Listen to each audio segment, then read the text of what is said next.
In the previous lesson, we finished Book 1. We saw that the question of justice, what justice is, had been opened, but no satisfactory answer had been arrived at.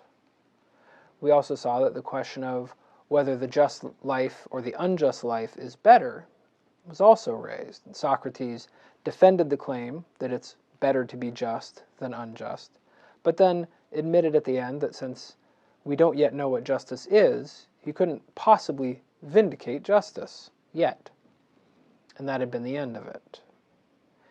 At the beginning of Book 2, Glaucon, Socrates' companion from the beginning, comes back into the conversation and begs Socrates to give an adequate answer to these questions, to show them what justice is and that it is always better to be just than unjust. Adeimantus, Glaucon's brother, then also adds a request, so that both brothers are begging Socrates to do these things.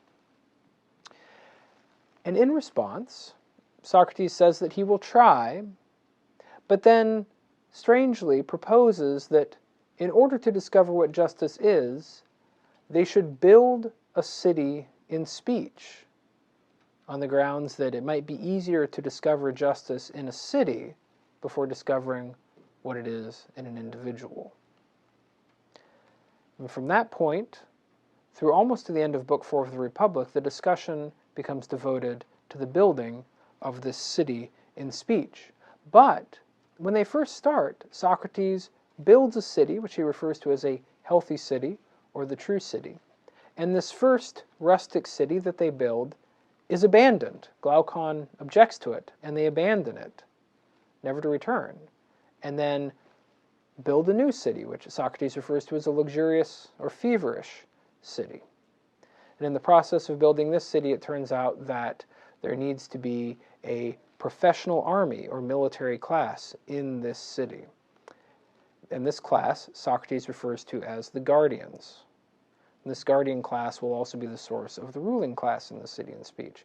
And much of the rest of the discussion of the city in speech actually concerns the education of these guardians. How can we form human beings to be the most excellent possible guardians of a political community?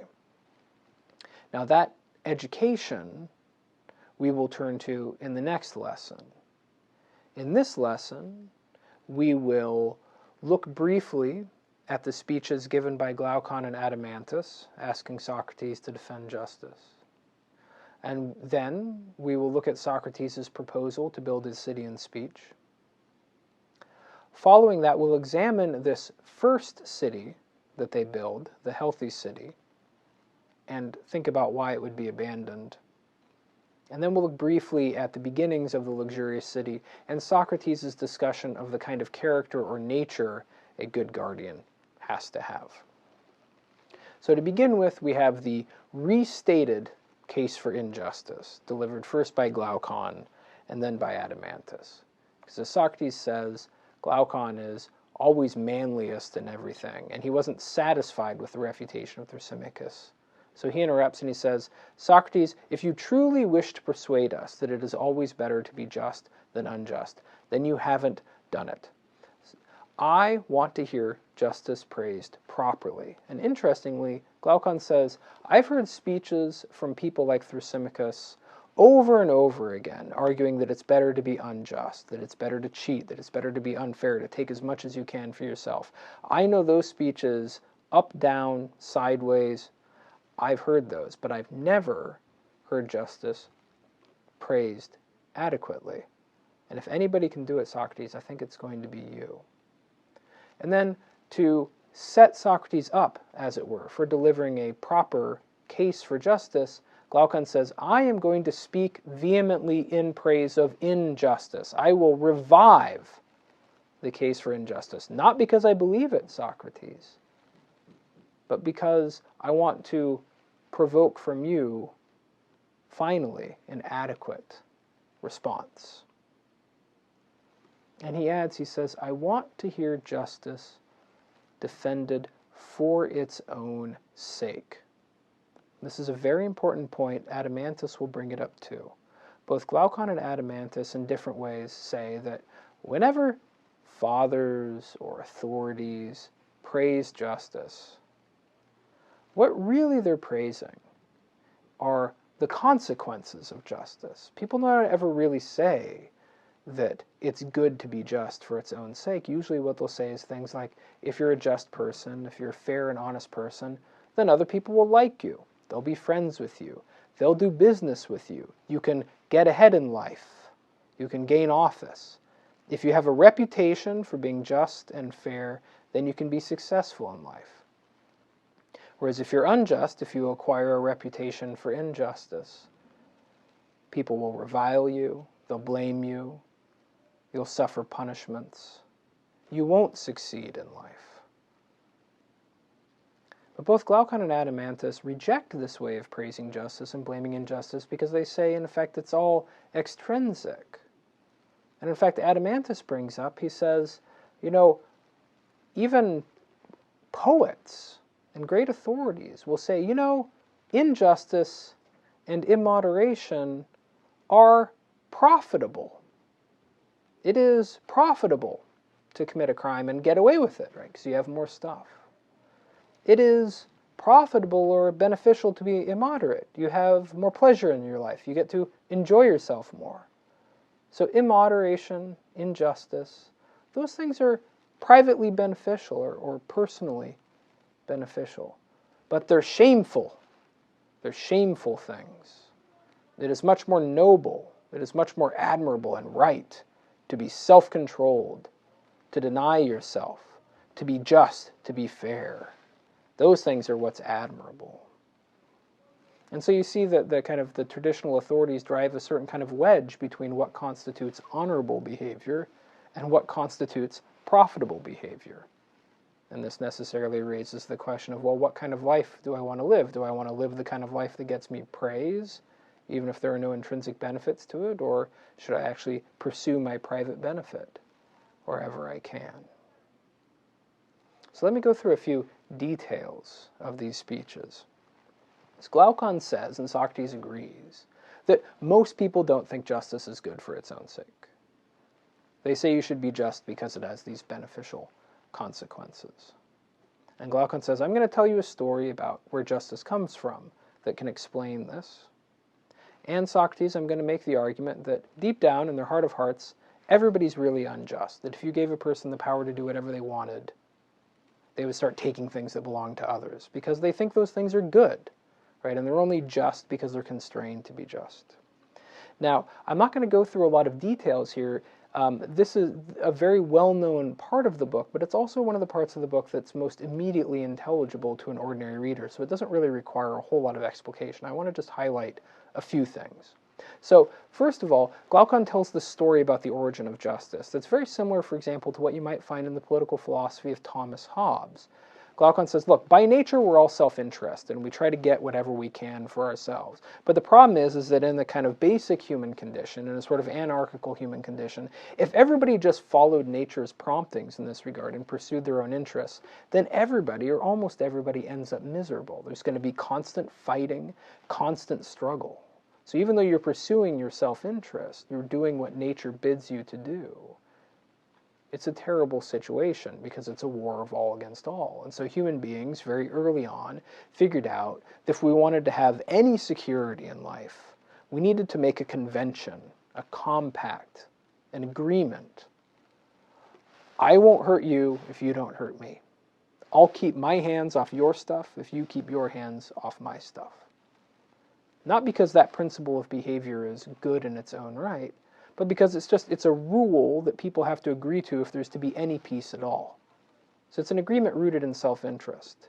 Yes, I agree to restrain myself. I'll stop trying to take what belongs to others.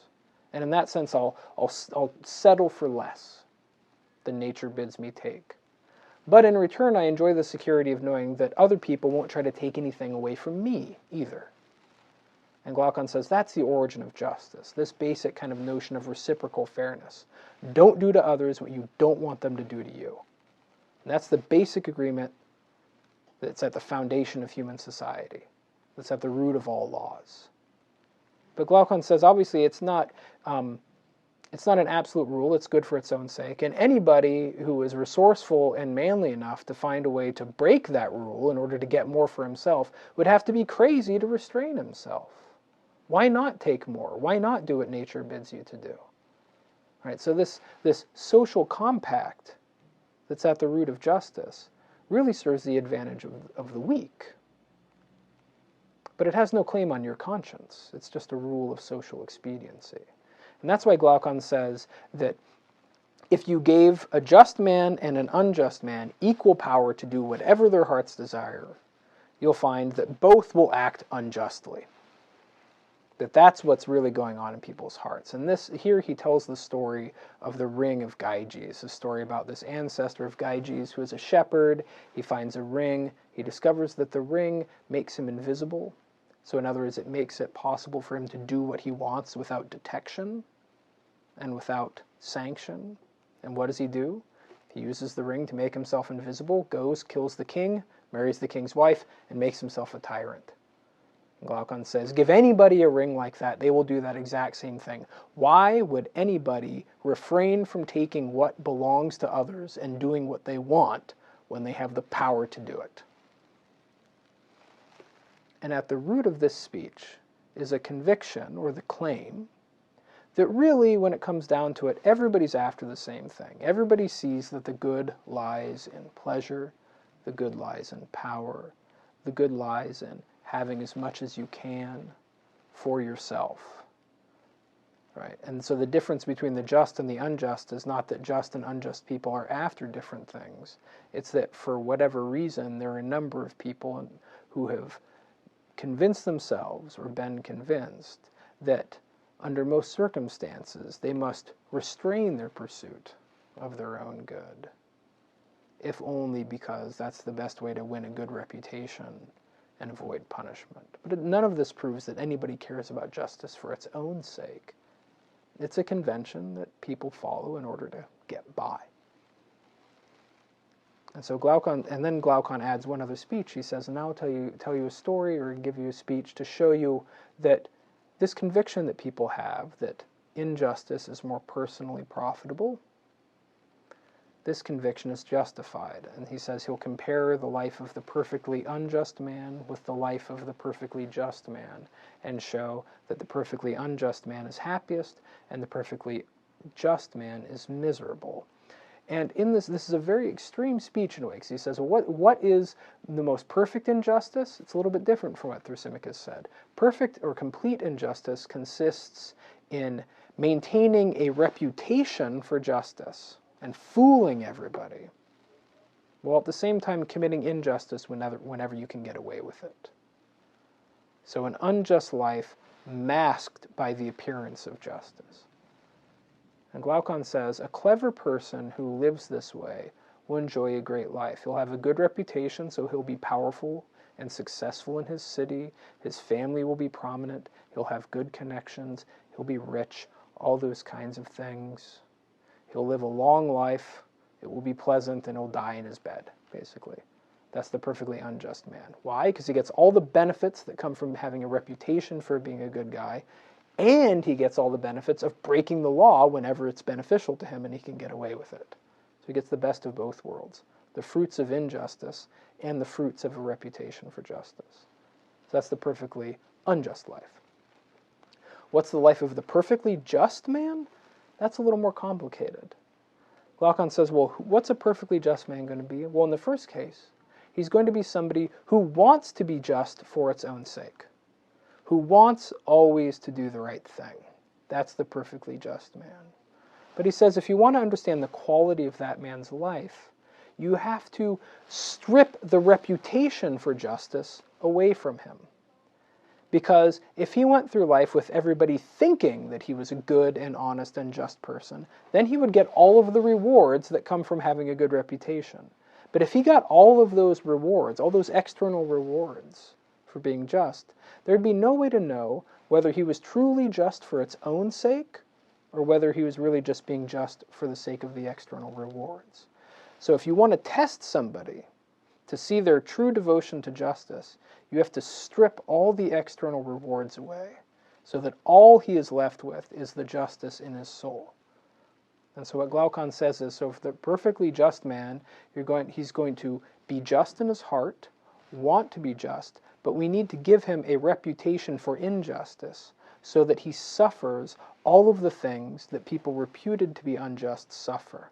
Right? So he will go through life with people thinking he is dishonest, thinking he is a criminal, thinking he is dishonorable. And Glaucon says, we can only really know that justice is a good thing if we can prove that even despite such an outwardly miserable life, even despite that the justice in his soul is so valuable to him that he will choose to be just and suffer all of those external consequences rather than give up his justice in order to try to buy life and comfort and all those things. And so he tells this memorable story. He says, so what will the life of this man be like? Well, it'll be pretty short, because he'll have such a bad reputation that people will hate him. He'll be arrested, he'll be tortured, he'll be crucified, and he'll die. And that's it. That's the life of the perfectly just man. He has justice in his heart, and he suffers the worst possible misfortune.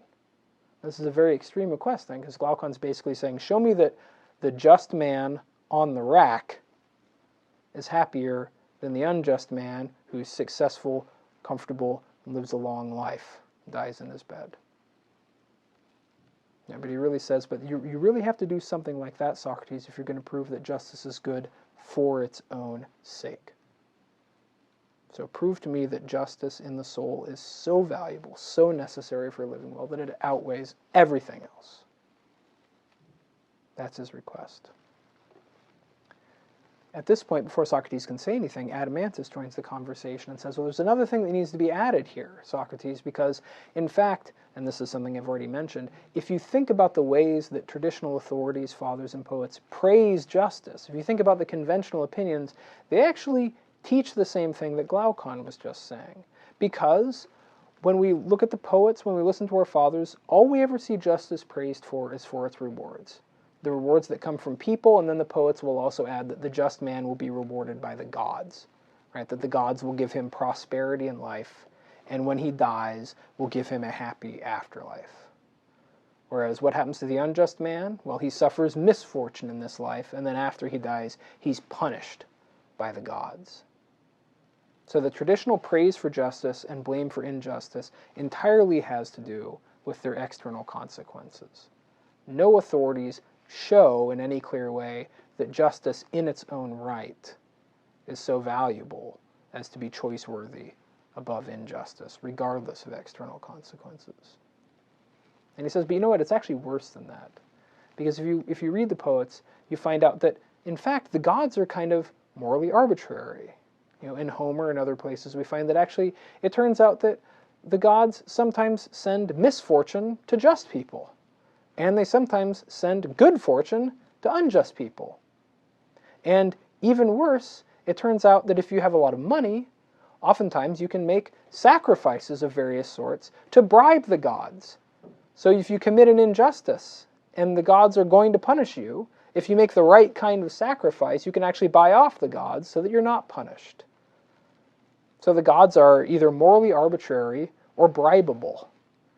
And so there's no reliable reward for justice, and there are no reliable punishments for injustice. And he says anybody who thinks about that will realize then that the smart course of action, right, is to cultivate the reputation for justice, so you get all of those benefits, commit injustice wherever you can, so you can make even more profit, and use part of those profits to buy off the gods, so that you won't get punished.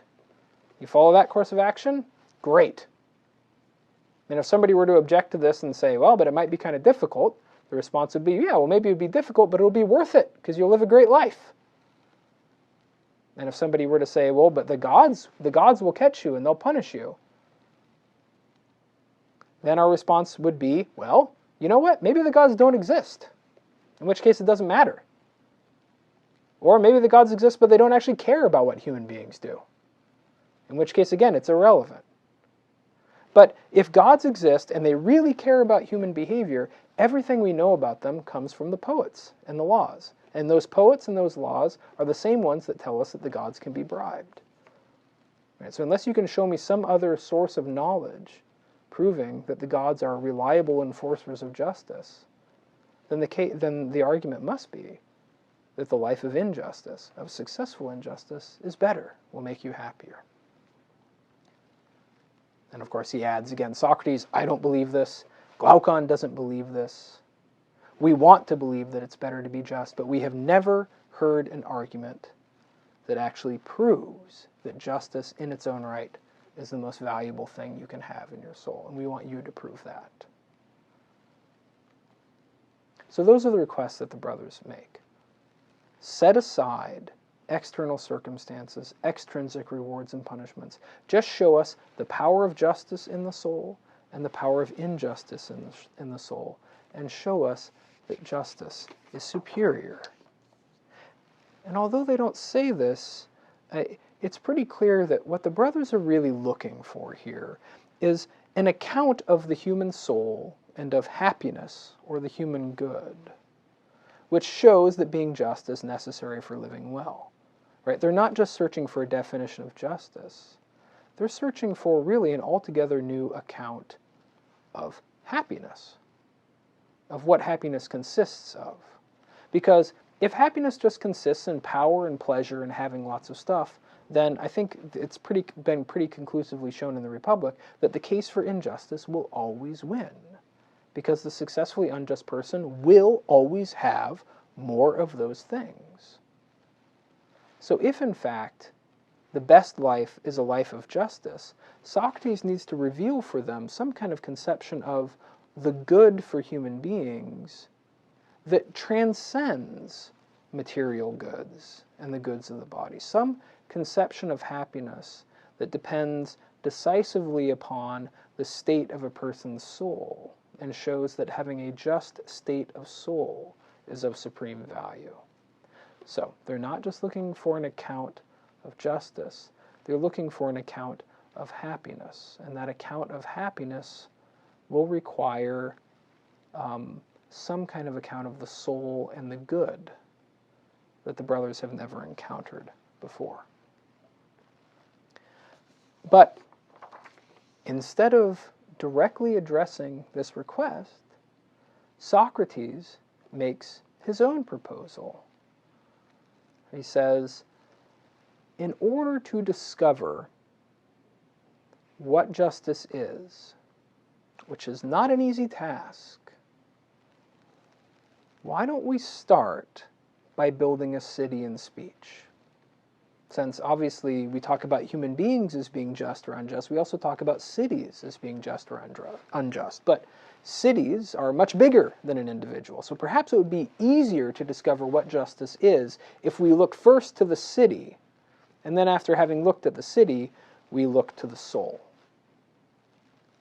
And the brothers accept this, even though that proposal is kind of based on a dubious visual analogy. Yes, cities are bigger than human beings, but justice is not some visible thing that gets bigger or smaller. But nonetheless, the brothers accept it.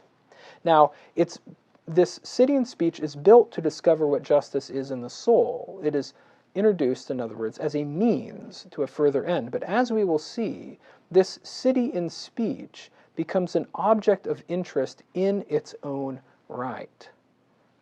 And here it's worth remembering that Glaucon, according to Xenophon, had a reputation for being politically ambitious. There is something about the character of this city that Socrates builds that captures the imagination of these brothers.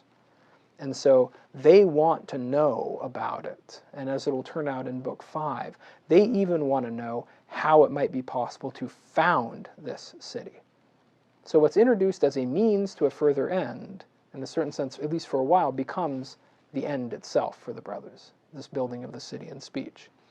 But the other thing to know is that when this city is completed in Book 4, it turns out it's not actually completed, because in Book 5 they return to it and introduce some very radical reforms to it. So the city in speech ends up taking up quite a bit of time. So that's Socrates' proposal. The other thing that's interesting about this proposal is that by building a city in speech, right, Socrates doesn't say, okay, I'm going to describe a city now to you. What he says is, we will describe a city coming into being. So they found a city and build it, and it changes and develops over time.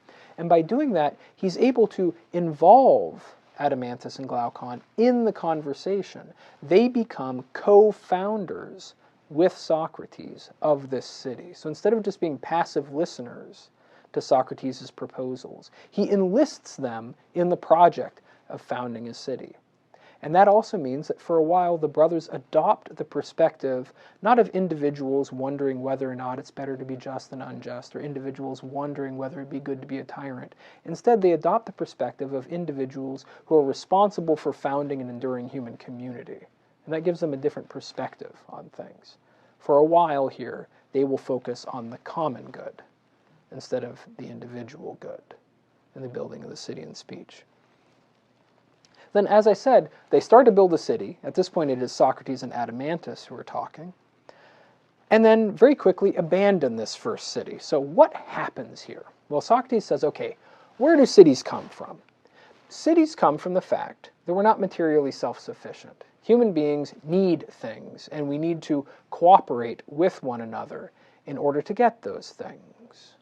And that's where cities come from. And he has in mind here very basic things: food, shelter, and clothing. Political communities come from the need that people have one another to work together or to cooperate in order to meet those basic needs. So that's the goal of the city, at least at first, the meeting of basic needs. And Socrates says, okay, well, how should we do this? And he proposes a principle for what we would nowadays call the division of labor in this society. He said, the best way to organize a city would be if each person performs one task, one art. And so this is the principle, one man, one art. Each person should do the job that he is, by nature, most fit to do. And then everybody should exchange goods. So each person does one job and puts the results of their job at the disposal of the community, right? From each according to his abilities, to each according to his needs, to use the phrase from Marx. But I think that captures what goes on in this city. So you will do whichever job you're best at, as will everybody else. So the city will produce all that's needed, and then everybody will exchange with everybody else for what they need. One man, one art for the meeting of the basic needs. So you have a fairly simple city here, right? The occupations are farmers, house builders, weavers, cobblers, carpenters and smiths to help the house builders, herdsmen of cows and sheep to provide work animals, leather, things like that, merchants, sailors and captains who can trade the surplus.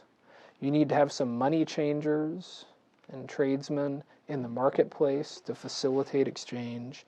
And then, of course, you're going to have some people who aren't particularly talented at anything, and they will be the manual laborers. And that's it. It's a very simple city. Socrates says, okay, we founded our city. Where's the justice in it? Adeimantus says, I don't know. And Socrates says, okay, well, why don't we describe the way of life in this city, and maybe that'll help us discover where its justice is. And he goes on to describe what could charitably be called the way of life of a bunch of rustic country bumpkins. They work all day long, and at the end of the day, they lie down in the fields, and they eat bread, and drink wine, and sing hymns to the gods. And that's about it.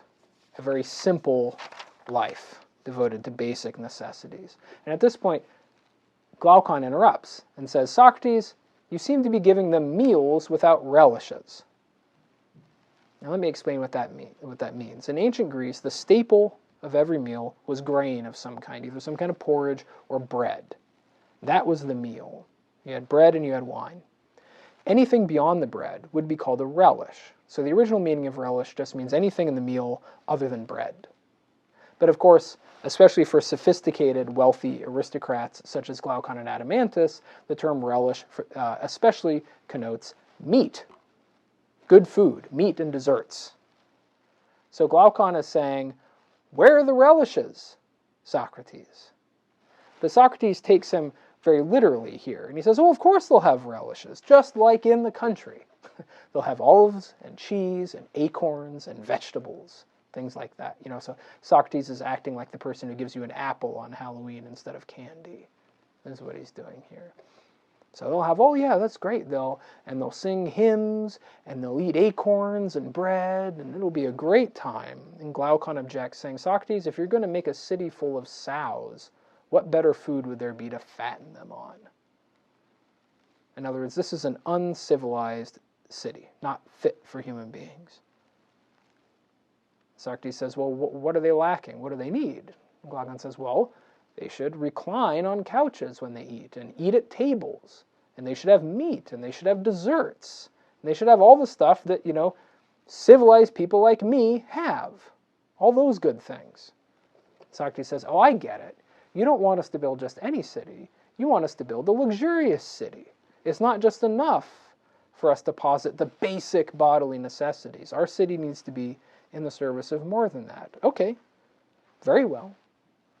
The city we first built, that you're rejecting, that's a true city. That's a healthy city. But we'll build a feverish and luxurious city. We might maybe be able to learn some things from that too. And then he just abandons, at that point, the first city, even though he just called it the true city. But he abandons it. Well, why? I think it's because there is a lot to learn from building a different kind of city.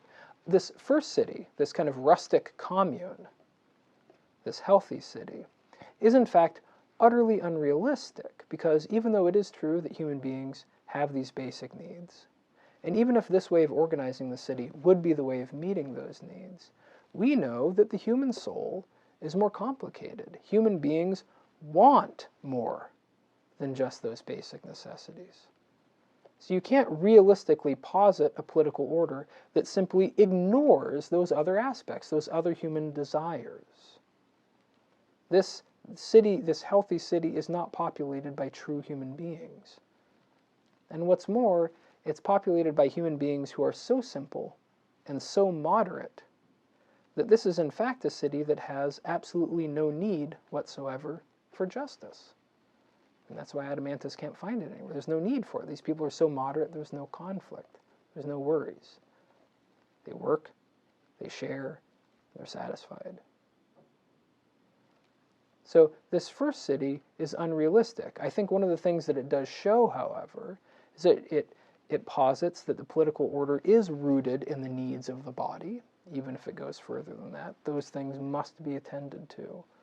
But at the same time, in a kind of negative way, it points towards the fact that there is more to human nature than that. And that's politically relevant.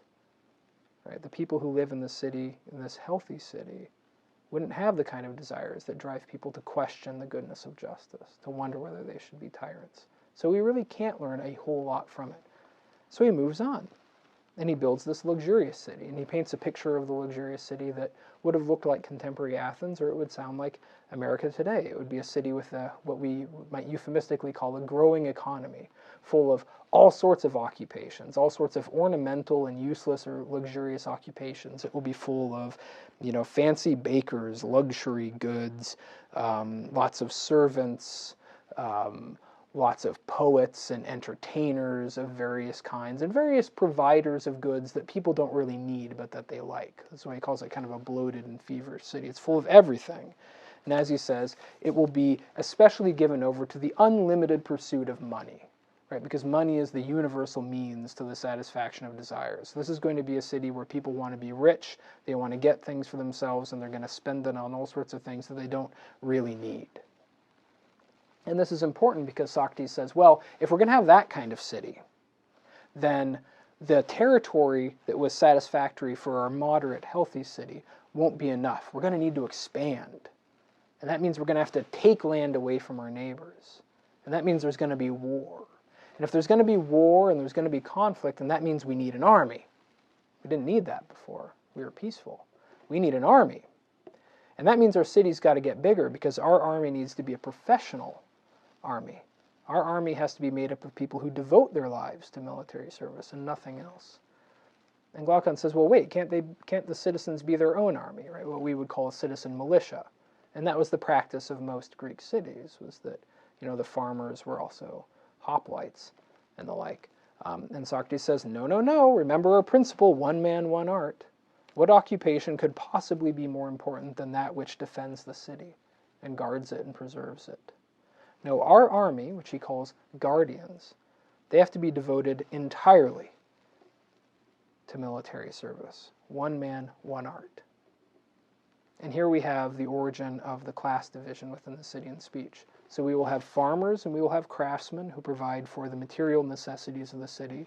And then we'll have the guardian class, which is responsible for law, order, and defense. And these guardians.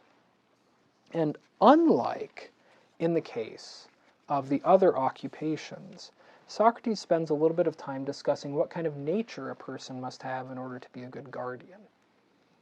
And it's paradoxical, because he says, well, on the one hand, our guardians will have to be spirited.